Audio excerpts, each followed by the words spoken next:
Oh, hello everyone, it's i80386SX, and you're staring at a bunch of Compaq LTE Lite laptops tonight.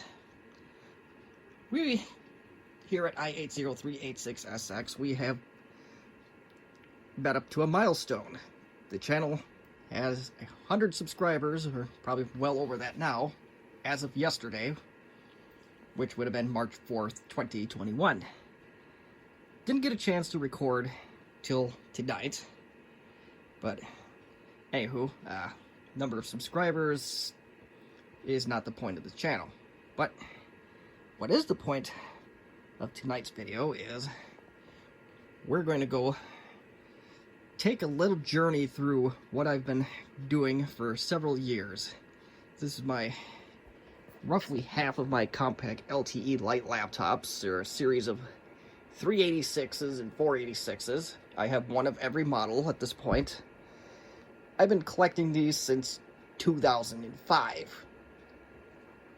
I don't have my very first one anymore, which was an LTE Lite 20, because I blew it up trying to find the right power brick for it, and didn't know that there was a goofy proprietary one for it. Fortunately, common sense prevailed on the second one, and I still have that one to this day. And you could very well ask the question, why these computers? Well, I had lots of vintage computers till 2012, and then I made the mistake of recycling the vast majority of them. But I kept the oldest ones in my collection, which would have been a combination of the Apple Macintosh PowerBook 165C and a couple LTE Lites. What I hope to accomplish with this channel, or not with this video, is to show you what each LTE Lite laptop is capable of, or what we have here. I'm not going to go through all 17 that I own, but I will go through one of every model, including one very rare one that Compaq and other LTE Lite experts over the years don't even seem to have any information about. You'll see that soon enough. I'm not going to power all of these on, but we'll go one at a time, but you will get to see every one of these in action. We have the LTE Lite 20, LTE Lite 25, the LTE Lite 25E, the 25C. In the back row, we have the 425, the 425E, the 425C, and the 433C, which LTE Lite enthusiasts believe is a rare laptop, but I think I have that one trumped. And I will get into that as soon as we get to that particular laptop of the oddball. And then, in addition to it, the LTE Lites had one very unique feature that was not possible to find, well, until semi-recently, when a USB component came out. A very inferior USB component, in my opinion, but I will reveal that as I get to that particular laptop. So, what is the LTE Lite exactly? Well, you may have heard the term before, but these are the desktop replacement versions of what Compaq offered for laptops. Later, the desktop replacement term went towards 17 and 19-inch notebooks. If you wanted a true mobility solution in the early 90s from Compaq, you would either buy the Contura series, or you would buy what replaced them, the Armada series. But enough about that. So we will get into the oldest computer and go to the newest. Both the LTE Lite 20 and 25 are very similar machines. They do not have trackballs on the side of them like the other 6 do. They take either 18 megs of RAM or 20 megs of RAM, depending on what's on board. We'll start with the LTE Lite 20. This is the only 20 megahertz LTE Lite in existence. This one has no expansion on it whatsoever, although you could put a modem or a serial card in it. And this is one of the laptops that have a very unique thing, at least in the terms of 2021. Watch to the end. But you will probably pick up on it very quickly.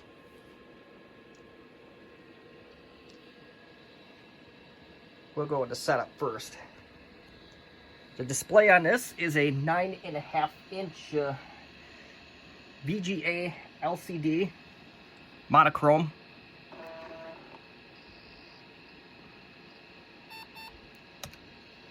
There are no color options for this particular computer. This has a 120 megabyte Seagate ST9144A and offers 12 megs of RAM. And like I said, no expansion modem, nothing in the expansion slot. So I will. Both the LTE Lite 20 and 25 came out on January 27th, 1992.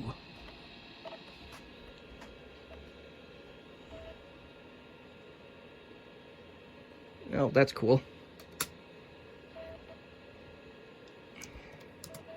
I was looking for that.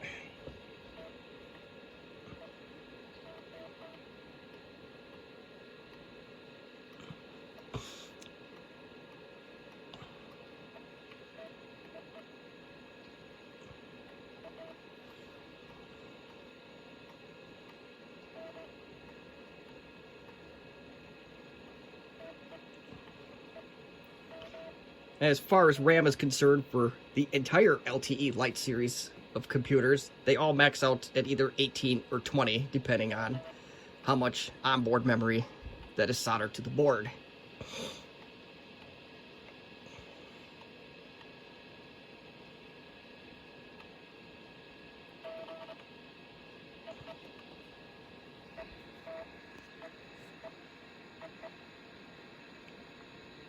Wonderful. Everything's coming up great with this one so far. Now, I gotta try and do a Control-Alt-Delete with one hand. This is not going to be fancy, but nothing ever is on my channel, right? Alright. I want to boot this one again. That's for the... so I can demonstrate the unique thing about this particular machine.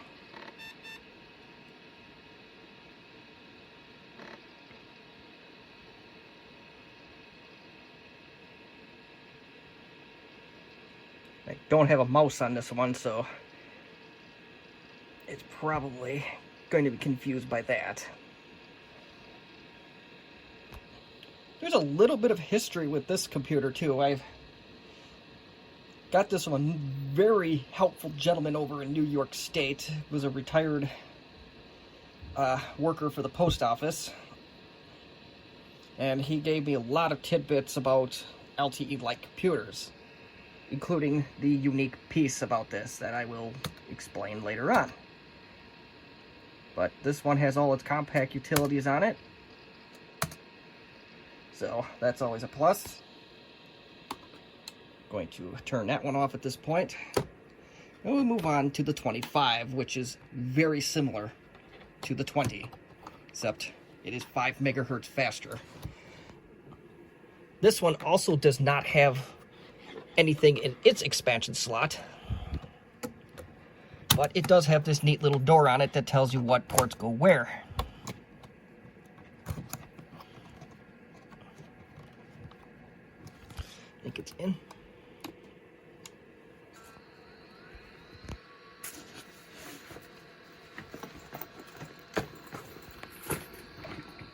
The display is definitely darker on this one, but at least it is functional.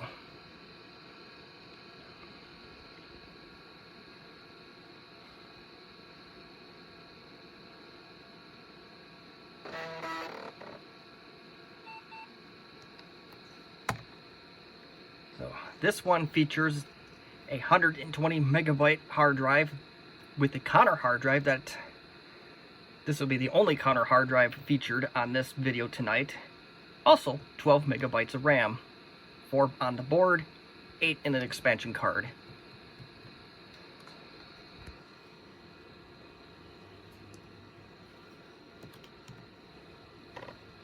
and definitely not a perfect display, but oh well. And basically no operating system beyond the basic DOS. I also actually happen to own 5 of these computers of the LTE Lite 25. This is one of 2 that came in a parts bin. I got it in the hopes of being able to repair the counter hard drives that everybody has been having a problem with. And so far, so good.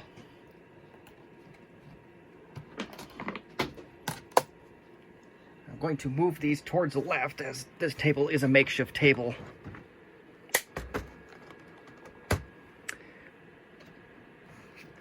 Now, next in line is our 25E. This is the second LTE Lite I've ever owned. I used this in college. I passed a typing class with this particular laptop because of its great keyboard. On the standard keyboards around the time of the mid-2000s, I was averaging about 35, 40 words a minute. You needed 45 words a minute on 2 tests to get an A in the course. And somehow I did with a standard keyboard. I managed to get into that 45s, but it was largely in thanks part to the awesomeness keyboards on these machines. This one's starting to show its age with the cracks. Yeah. Nothing a little epoxy can't fix. I got some rather dirty looks, but I don't care. A's get degrees. A's get Dean's List, you know.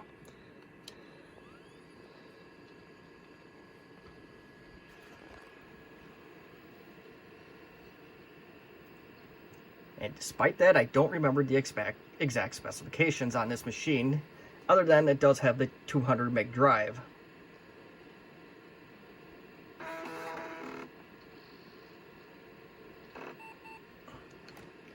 And 8 megs of RAM.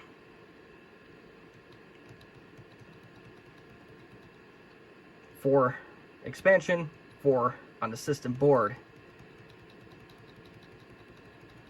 And this one does have something in its expansion card on the right side. Most of them, if they do have an expansion card, will have a modem. This one is no exception. Now, let's get out of this. It's also one of the first Compaq laptops to feature a trackball.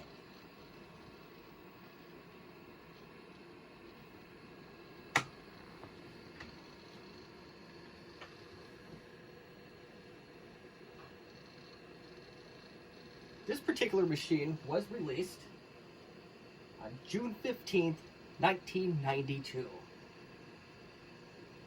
This is supposedly a TFT monochrome display.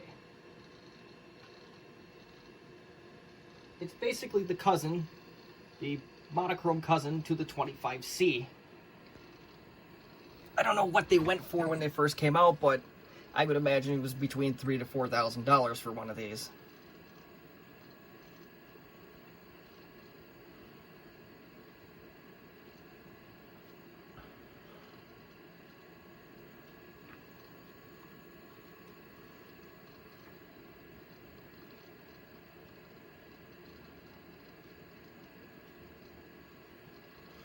This particular computer also has a problem where the corners like to go dark after extended use or when the screen has been on for an extended period of time. I haven't looked into that one enough to know what that problem is, if it's just a screen replacement or some other component that needs to be replaced, but at this point I haven't used the machine enough to be remotely bothered by it.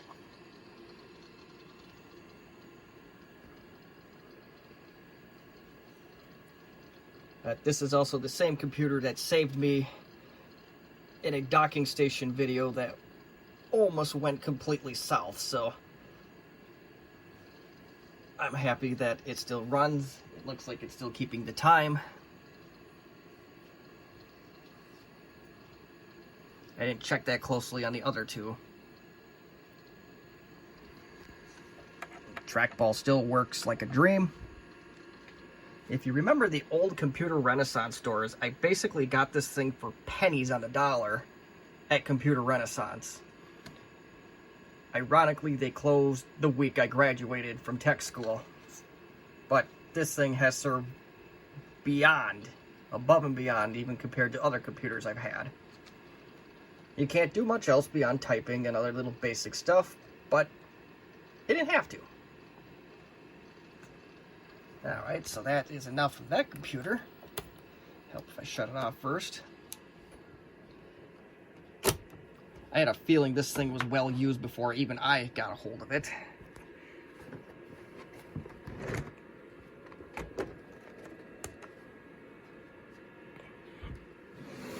Alright, so we are almost halfway there, and this is going to be the 25C. The C meaning color.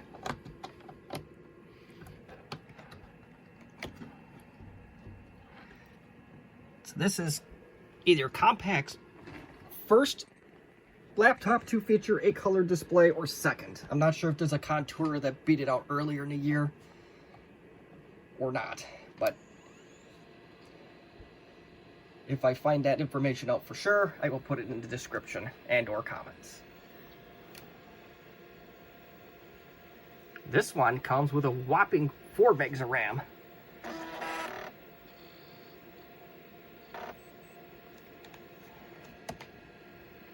Now you can see my red hoodie in the screen. It has a Seagate 120 meg drive. And it's all these onboard memory, no expansion in terms of the memory. It does have a modem on the side.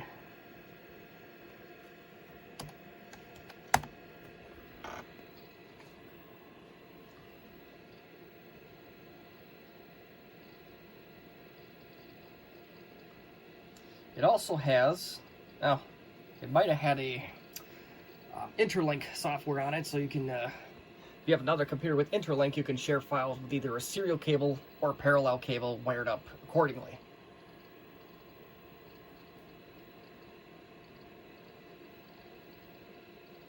This one has a backstory too. This is, the 25C was by far the most difficult of the Compaq LTE Lite series to find. I started collecting these in 2005, as I previously mentioned, and I finally found this one, I want to say in 2015, and by dumb luck it was practically in my own backyard.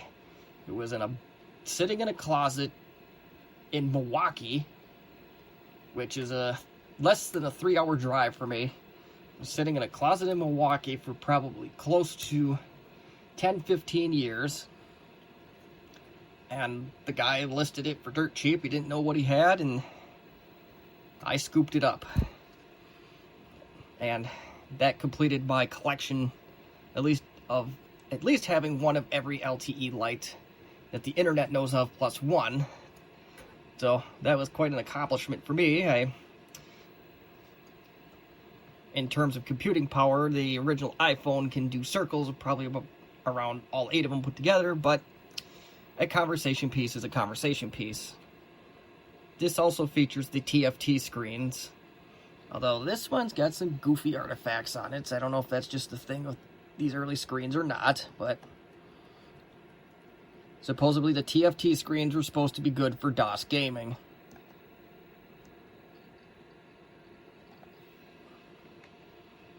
And I don't know what a 5250 card is. I don't care.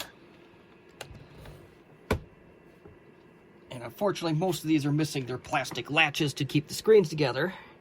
And this one's got a big crack right there, but I ain't too concerned about it. I was just head over heels happy to find one of these computers. So at this point, I am going to set these 386 computers off to the side. So with the magic of video editing, I'm going to do that, and we'll bring up our 486 laptops and we'll talk about them for a while. Alright folks, I have moved everything over to the left or more stable side of the makeshift table. If you haven't seen this in all my other videos, the table itself actually ends right here. It's basically to cover up a small portion of the mess. But it also does double as a makeshift table.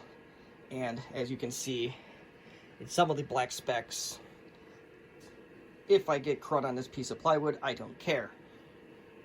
The table, I do care a little bit more. But anyway, enough about the table. We now move on to the Compaq LTE Lite 425.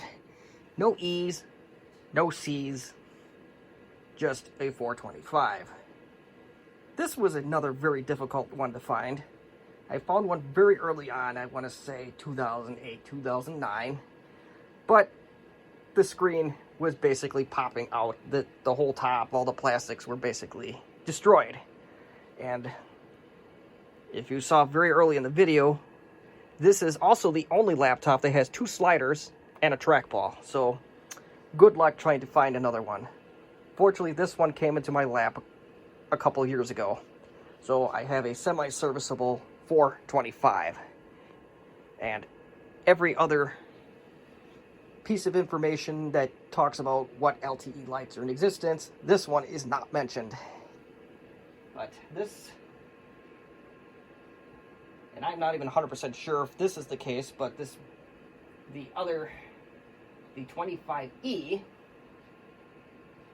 was released in May 1993. This one may have been 1992, somewhere along the lines. We don't know a lot about it, but we'll turn it on and let's see what the basics are on this guy. This one does have a modem.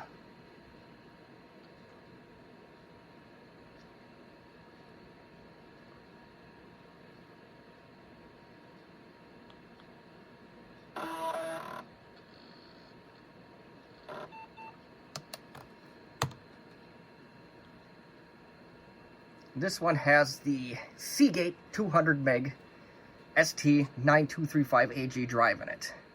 LTE Lights were very, very, very picky about drives.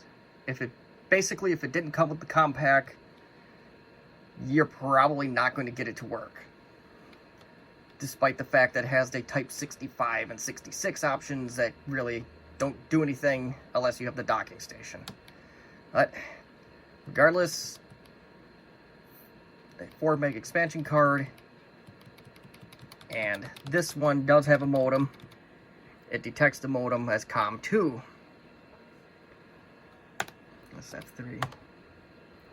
Don't even remember what operating system this has on it. And this looks like a 9.5 inch screen, where the color counterpart is an 8.5 inch screen, I believe.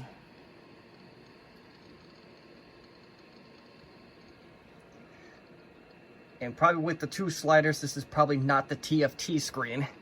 So gaming on this thing would be pretty torturous. And unfortunately, it does not. It does have issues with the time. As you can tell, the last time I had this thing on was a couple months ago.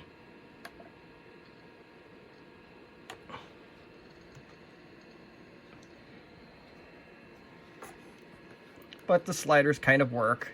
Ooh, that one works really well.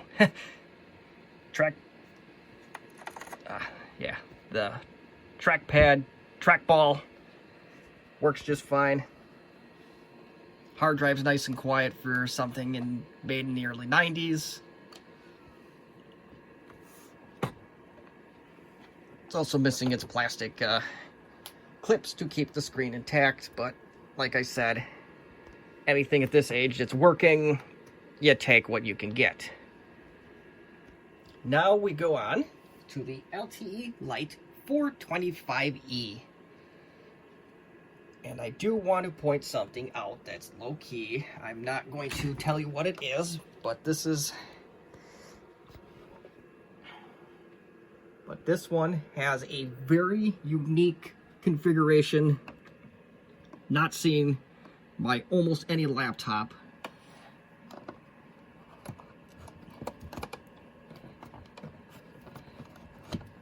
And unfortunately, I can't plug it in one. Oh, there we go. It turned on by itself. Even better. This one was released in May 1993. Oh, I am upside down. Sorry about that.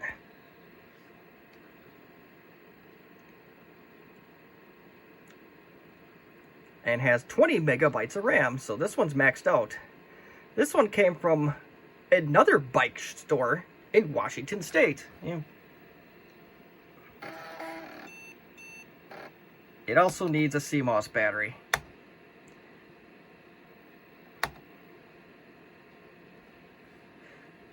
Anywho,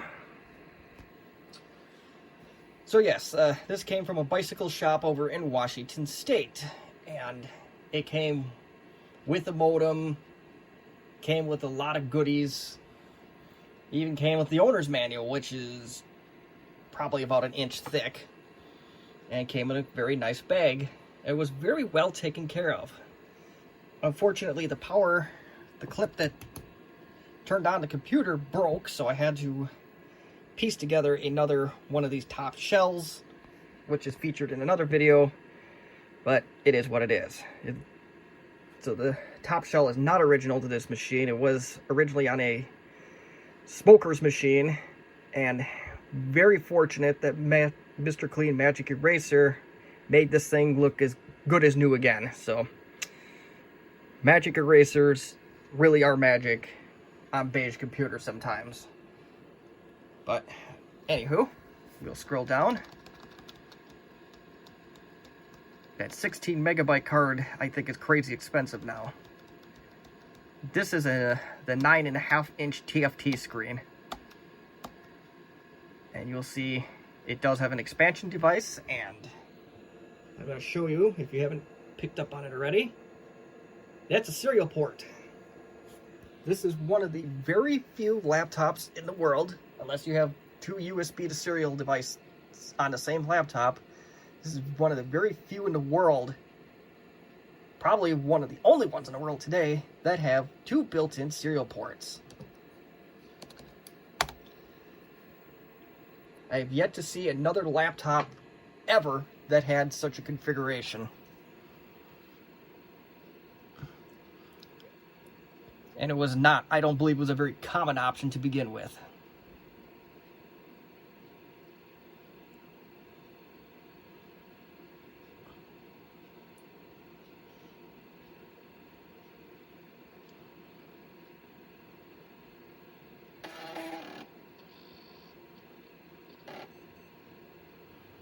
It even has its little clips fully intact, which is very nice. And don't worry, folks, there is nothing inappropriate on any of these computers, unlike my very first video that I did a few months ago. This one definitely has interlink on it, so there will be a small delay.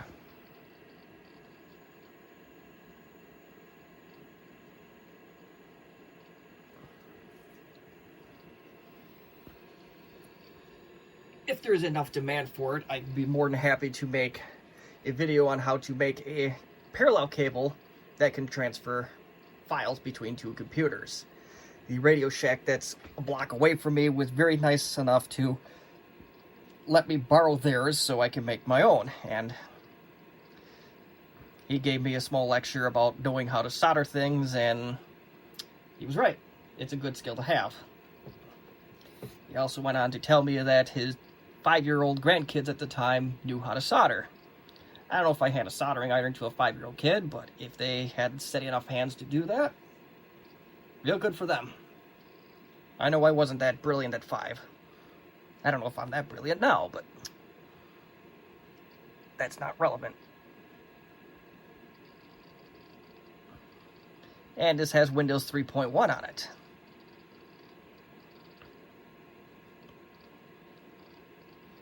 This is one that I did pick up basically for the second serial port, just to have that bragging rights.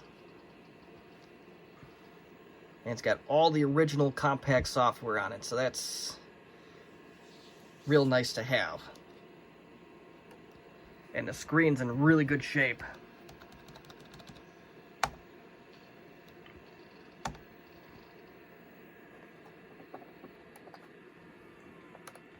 The floppy itself does not work, but it's not completely destroyed either. Unfortunately, I have a little bit of goo on here. I don't know where that came from, but that's easy enough to wipe off with a magic eraser and or a little help from our good friend Goo Gone. All right, on to the next computer.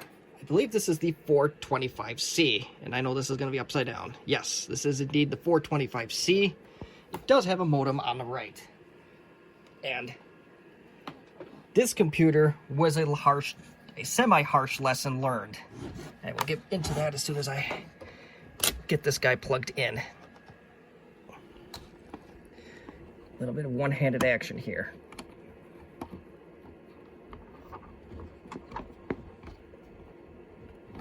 All right. So yes, before I go and turn this computer on, there is a little bit of a lesson with this. A few years ago, I want to say about 7 years ago, maybe 8 years ago, I bought a 425C. It was the first one that I saw on sale, and since I've been collecting these, and I was very excited. The eBay listing was for 40 bucks. Said it was in very good condition. When I got it home, it was not in very good condition. All the screen plastics were broke. This bottom piece was bulging out and could not be held in. You had to hold the LCD up with a book or assist it against a wall. It would not stand up by itself because the plastics and hinges were in such disarray.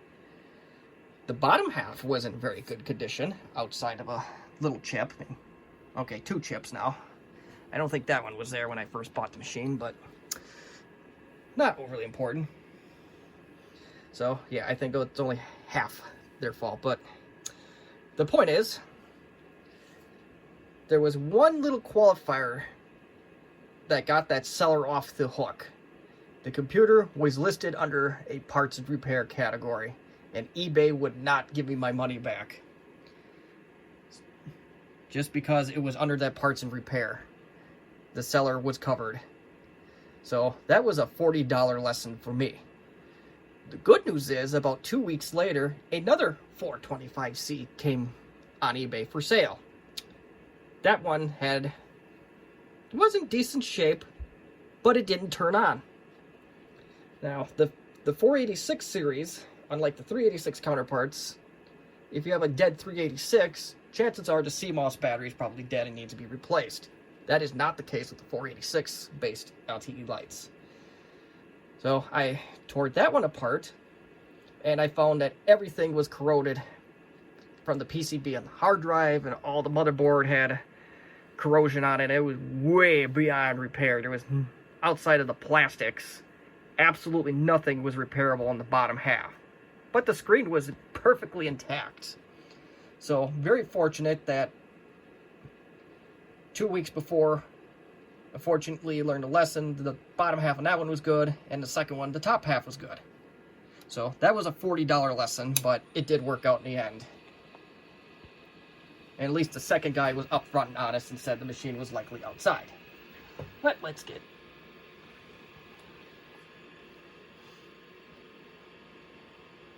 Yeah, this one has, I'm probably going to say 12 megs of RAM. Yep.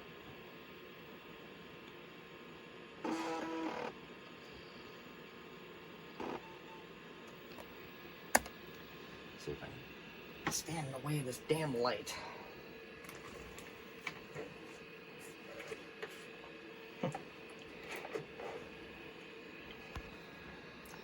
$200 meg drive that I think I supplied, or I think it originally came with a 120 meg drive. It does have a modem. This is an 8.4-inch display, I believe. And according to the records that I saw online, this particular LTE Lite, the 425 itself, maybe not this one, first came out on November 9th, 1992. It's a TFT display.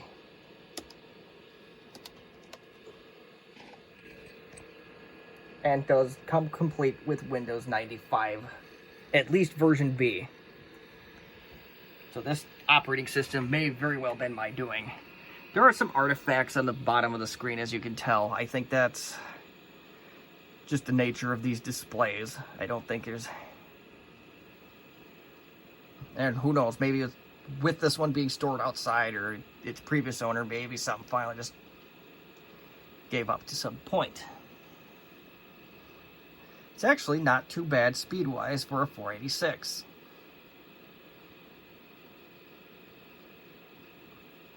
It does not keep time, so yeah. At least I can tell you exactly when this computer was last fired up. Last night at 11:36 p.m.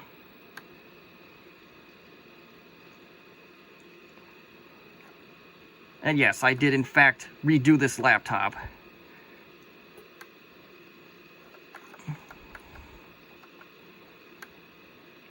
And it was Windows 95B.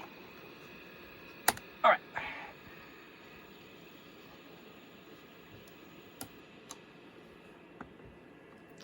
On to the last computer. This one has something unique on it too, but it's a software unique thing, and not exactly unique, but something that threw me off guard when I first saw it. I tried to pick this up with one hand, which is easier said than done with these heavy behemoth of a computer.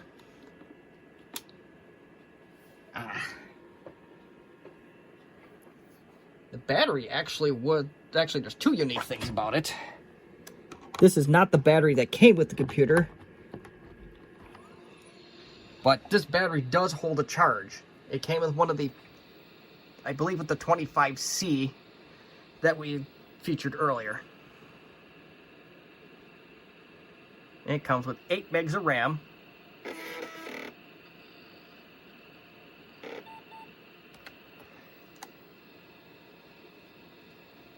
.200 meg Seagate. The ST9235AG. Does come with a modem, I believe. I didn't even look. I guess we can look together. Yep.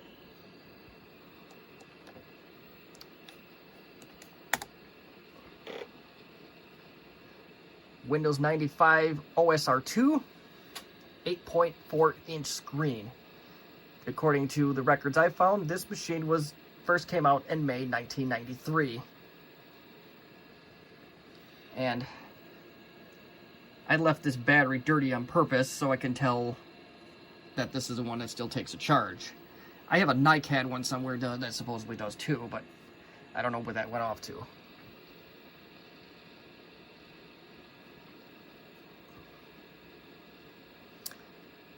It does have a little bit of cosmetic damage, but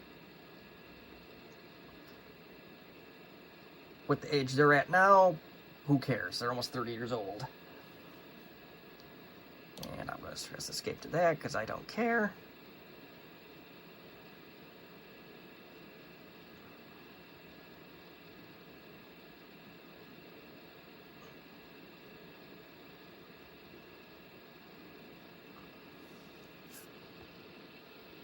And it still keeps time. That's always good. But do you see the unique thing on this desktop? I'll go into a second as soon as we're done loading.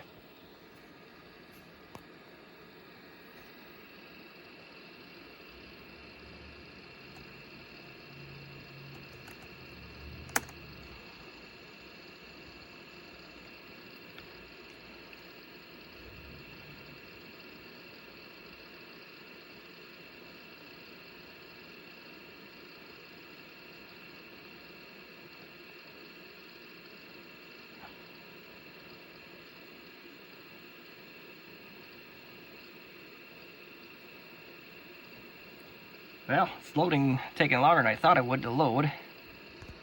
Display is not perfect by any means, but yeah, it's a 8.4-inch TFT display. So it should be, in theory, good for gaming, provided that you can get any games on here, because most of these have bum floppies. And yep, that's exactly what I confirmed.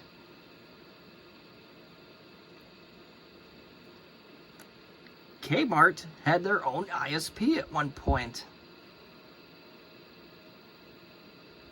And their ISP was based out of, I want to say, Atlanta, Georgia. I believe that's where the 770 area code is. They may have been, it may be, as he says, spinway.com, are you on? But either way, Kmart had a role in a dial-up service, so that was kind of cool. And they're based out of Georgia. So, a little bit of a yet another useless nugget for you. And I'm dying to know where that area code is. I want to go back to my call center days. I swear that is Atlanta, Georgia.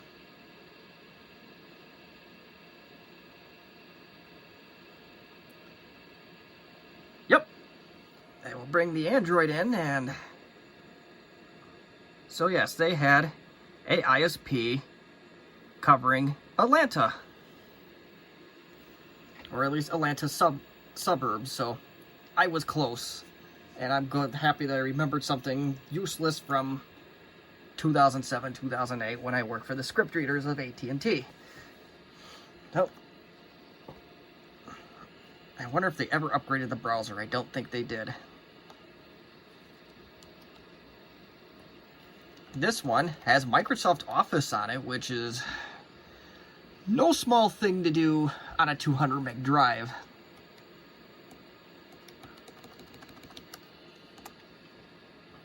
So I'm going to shut this one down. I wish I had the means to power all of these up at once. Maybe when the weather gets a little bit better, I can bring them out and put them on a larger table and power them all on at the same time.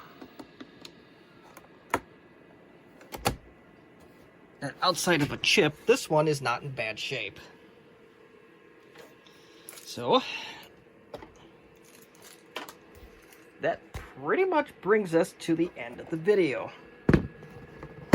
It took me, I want to say, almost 15 years to amass this collection and get one of every laptop from the LTE Lite series. If there's a regular 433 kind of like this one, then I will update the video and reflect accordingly. But I haven't seen the evidence to suggest that, and I haven't seen a monochrome 433 since I started collecting these. It doesn't mean they don't exist, but who knows. But as far as I'm concerned, I have one of every model. It's probably a very unique thing, especially with 30-year-old technology. I'm going to do my absolute best to keep them up the best I can. I have ones with bad LCDs. Almost all of them had bad diskette drives due to the belt issue.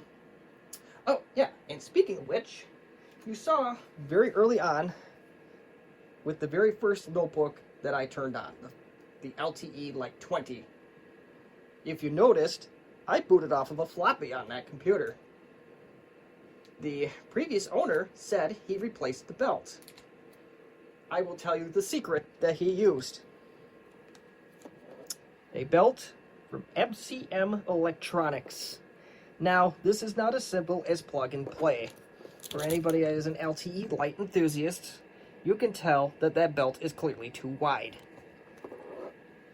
So what did this gentleman over from New York State tell me? Well, his hands are very steady because he was able to slice this belt in half lengthwise to get us to the 2mm width that we need to put on the Citizen V1DA 15A or B drives. I tried to cut them in half myself, but my hands did not want to cooperate, and I got nowhere. So I do have a handful of those belts if somebody does want to try them and try to make their own belts for these laptops. I have 17 of these that I'd love to get all working properly.